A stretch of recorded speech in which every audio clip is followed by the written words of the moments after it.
Hello and welcome to Marketing Research in Action. I'm your host, Daniel Burstein. This is the perfect show for the evidence-based marketer.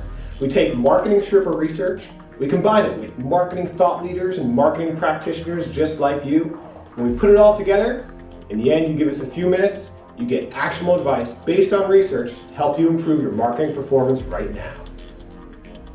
Hello and welcome to another MarketingSherpa Market Research in Action. My name is Daniel Burstein. I'm the Director of Editorial Content here at MECLABS, the parent company of MarketingSherpa.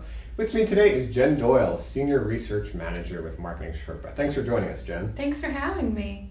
So Jen is based in Massachusetts. We're here in our studios in Jacksonville Beach, Florida, and we forced her to come here in the dead of winter away from sunny, tropical Massachusetts, and so we thank you for making that sacrifice, Jen. Oh, it was terrible, you know. So Jen is the lead researcher of the MarketingSherpa B2B Marketing Benchmark Report, and what we're going to do is take a look at some of the research she did, a few of the charts from that research, tell us what you marketers have been telling us is effective, some of your challenges, and Jen's going to help put that research into action use to show you how you can act on that research to improve your own job performance. Absolutely.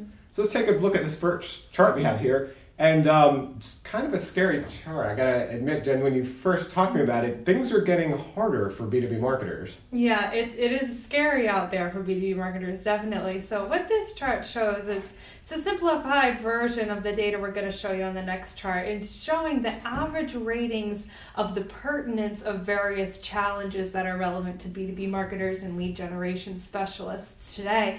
So looking at things like generating not just a volume of leads, but quality leads, competing in lead generation across multi-channel efforts, creating PR buzz. All of these challenges are increasing in pertinence year over year. So what we're looking at here, as the line goes up, we're looking at 2009 to 2010 to 2011. You see it going up and up and up because every year the average rating of the pertinence of all of these challenges combined continues to increase.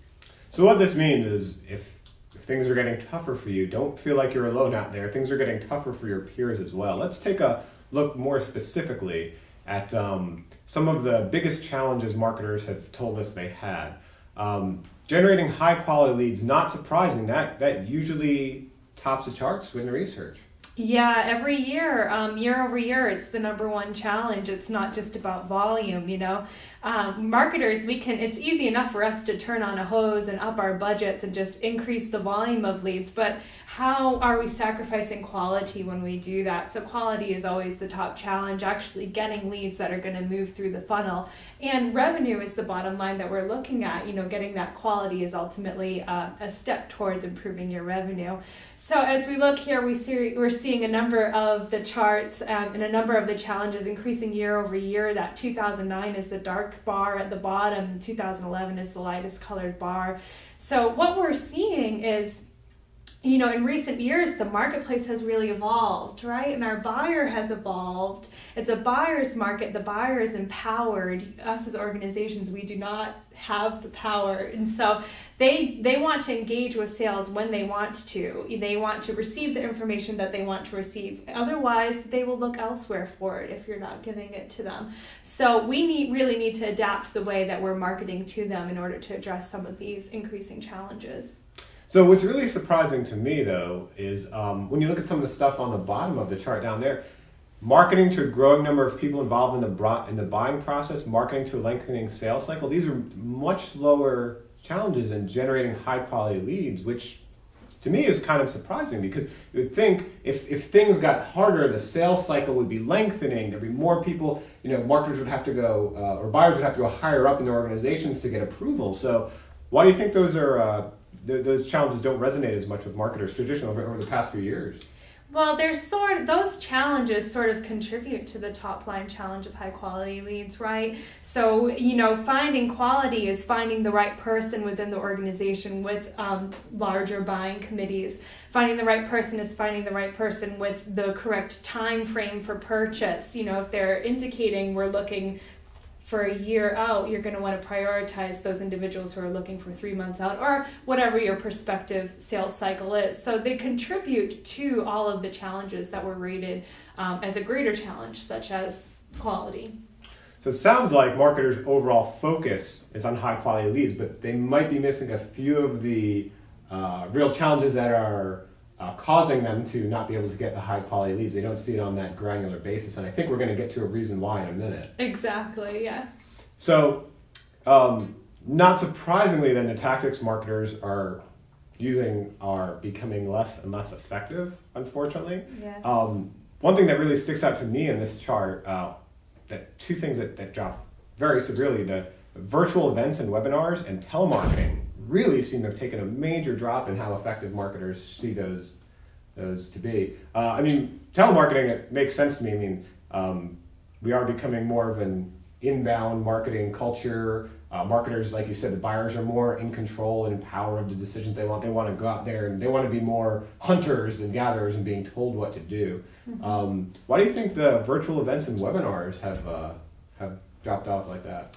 Yeah, one trend that we're seeing in another study that we just completed, our lead generation benchmark study for 2012, is we're seeing there is a continuation of the trend of moving towards inbound strategies. So that's just playing to the buyer's power, where the buyer wants to get the specific information that they want to have when they want to have it. So looking at outbound tactics, we're not always able to do that with outbound tactics as much as we can with inbound tactics. So that's probably why those areas received the greatest decline. However, if you look at this data, our 2010 level are those really long pink lines, and the 2011 are the really short darker lines. Fortunately.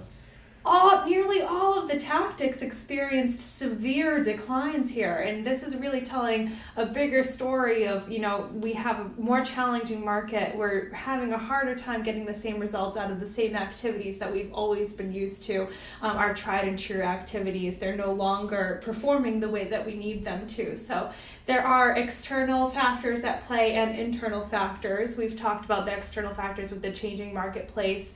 Let's take a look at some of the internal factors that are contributing to these challenges too here on the next slide.